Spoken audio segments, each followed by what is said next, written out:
Okay, so today we'll be looking at this problem, which is if we put a sphere inside of a capacitor. Now, before we start, I like to write down what I am given. So the information that we know about the sphere is that it is 5 grams. It also has a charge of negative 18 microcoulombs. And now we also know that the charge on the capacitor, which is 3 times 10 to the negative 9 coulombs. And we also know the area of the plates, which is 0.008 meters squared. Okay, so before we know, let's look at question A of this problem here. It wants us to find the magnitude of the electric field inside the capacitor. Now, if you're following along with your objectives, these are the ones that we'll be covering today. This is C5. So let's go ahead and try to solve A, which is find the magnitude of the electric field inside the capacitor.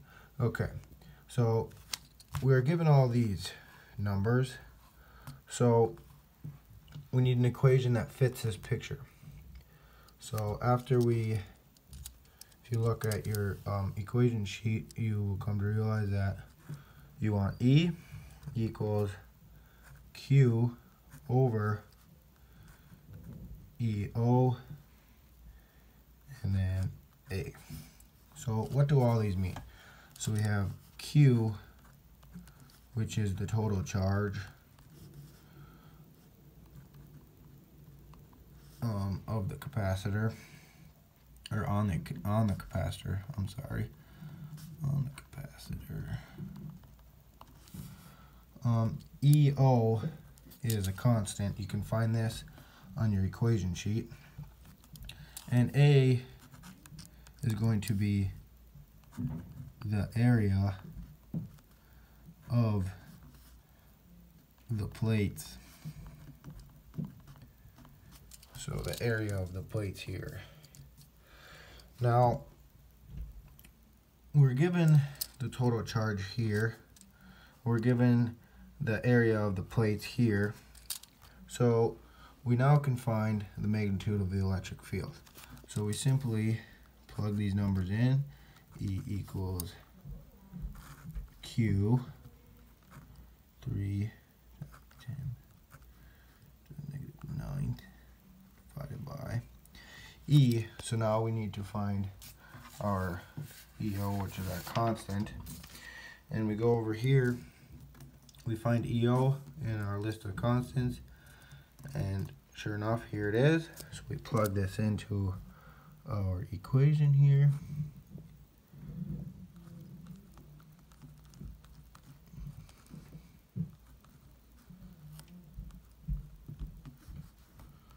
And then we multiply that by the area of the plates, which is, so now you'd plug this into your calculator and get a answer of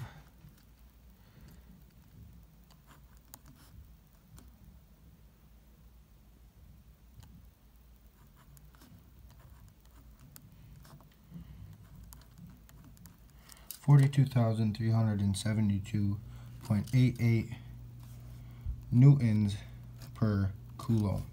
That's our unit. So here is our answer for A. That is the magnitude of the electric field inside the capacitor. Now we're going to look at B. B wants us to draw a free body diagram of all the forces acting on this sphere inside of the capacitor. So we go B. Alright, so we have our particle here going to put the negative charge, or to show that it's a negative charge. So, as you may know or may not know, we are going to have the negative field, or since it's a negative charge, it is going to go against the electric field. So we're going to have the field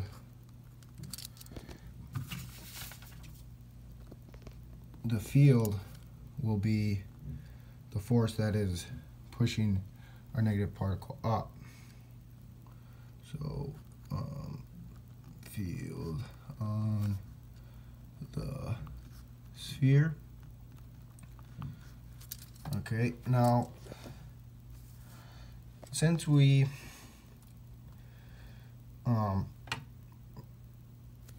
need a force that is also acting on it in the downward direction,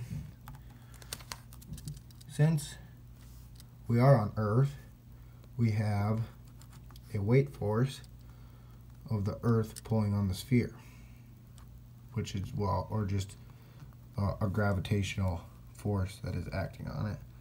So we'll just go Earth on the sphere. Oops, sphere. Okay. So there is our free body diagram, which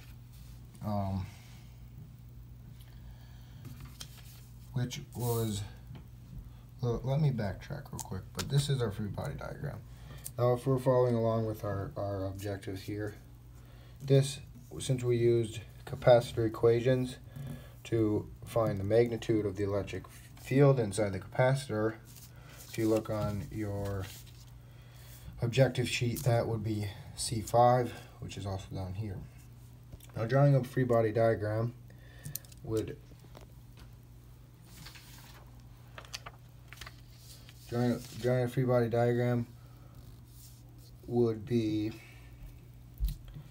EF and F1. So that would be part of B. But we also have an essential objective of EF and F3 because we need to know the relationship between the electric force and the electric field. And this will also help us in our following C and D. So, with that being said, we have our free body diagram written, and we are ready to move on to C, which is write Newton's law for the sphere, or second law, excuse me. So, we have C here, and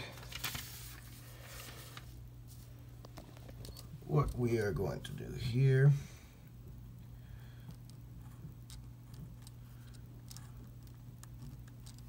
So Newton's second law is equal to the electric field minus the weight force. So we'll just do an FE here minus the weight force. We'll put a WSE.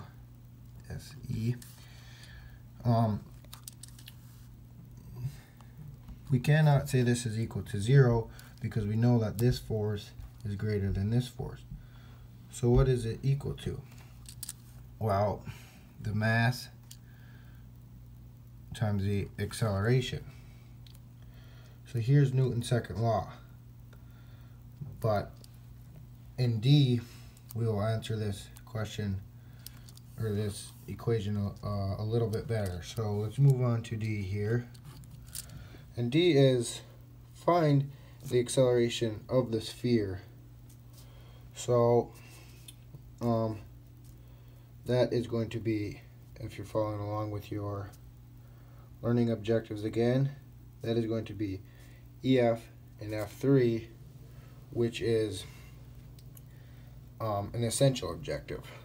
Okay, so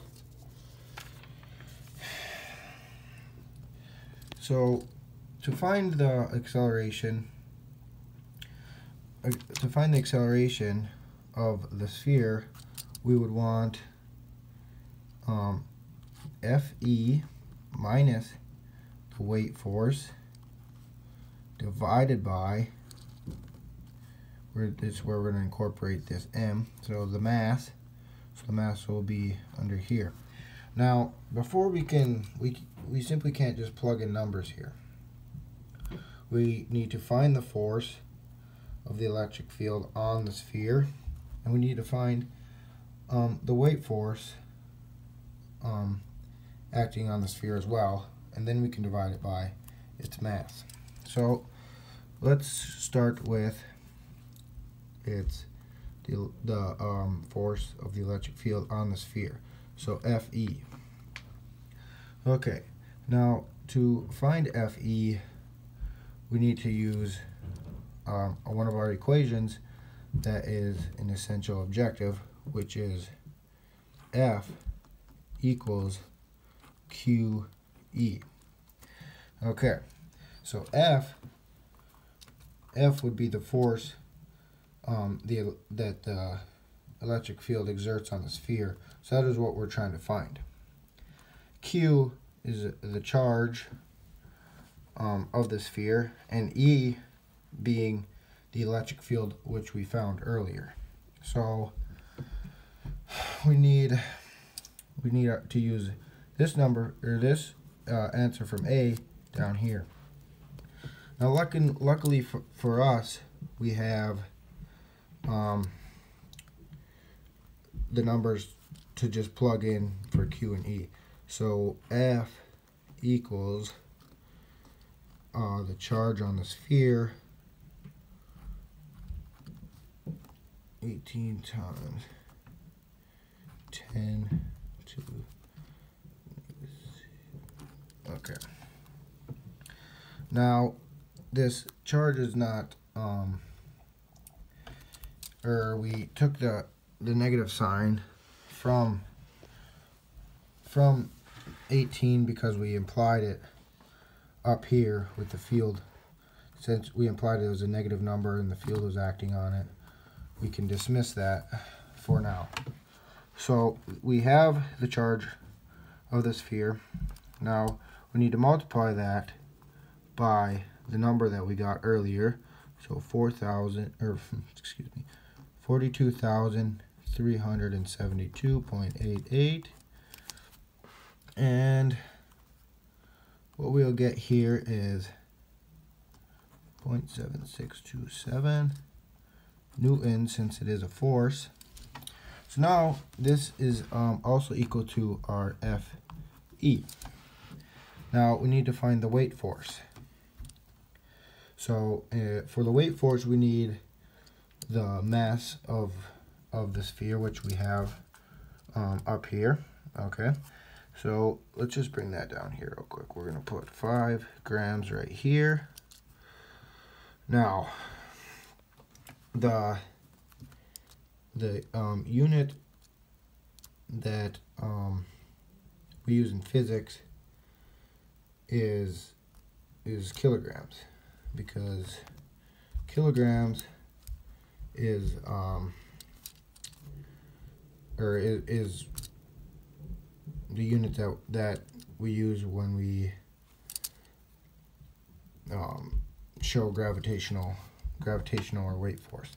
Okay, so we need to convert this to kilograms, which is simply 5 divided by 1,000, which gives us 0.005. And we need to multiply that by 9.8, because that is the constant that Earth pulls on all objects. So 0.005 times 9.8 equals 0.049. Okay, so we have this equal to 0.049. All right. Otherwise, you could skip this step and go right, put the equation like this. So we have 0.76 27 minus the weight force. Well, we'll just plug this in. So we got 0.005 times 9.8, all divided by its mass. So our mass, which is 5 grams, we also have to convert that to kilograms. So we put that as 0.005 as well. Now you plug this equation into your calculator and you will get an answer of 142.74 meters per second squared. That is the unit for acceleration. Now what direction is this moving in? We have our capacitor. This is the positive side. This is the negative side. We have a negatively charged sphere in here. The electric field is flowing from the positive to the negative. Now, if this was a positive charge, it would do the same. But as a negative charge, it will go against the electric field. So the negative charged particle will move towards the positive side of the capacitor. So in this case, it'll be moving up. So our direction is to the top of the capacitor, to the top. So there we have it. We have A, B, C, and D. And these are the objectives that we covered. So I hope you learned something today.